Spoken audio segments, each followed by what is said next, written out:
Nagreklamo si ate dahil dalawa ang bayad sa Calruega Church, isang parking at entrance fee per head. Kaya ito na, panoorin natin tong video na to. 30 per head, ma'am. 40 for the parking.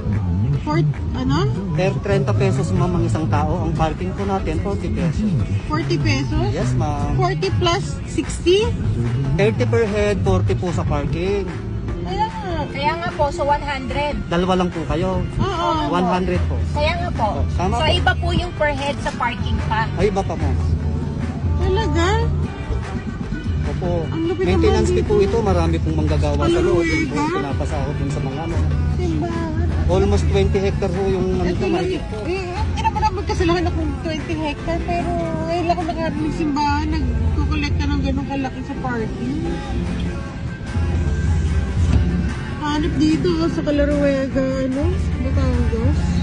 Tingin mo ba, reasonable yung pagrereklamo ni na ate tungkol doon sa entrance fee at parking sa Calruega Church? Okay, so alam nyo naman kung ano ang Calruega Church or magandang simbahan sa may Batangas. Okay, so ano sa tingin mo kung reasonable ba yung pagrereklamo nila? Pero mind you po, si Kuya ay isa pong trabahador doon sa simbahan at hindi po siya part ng admin or ng management, di ba? So ano ba sa tingin mo? Comment down below, of course. And at the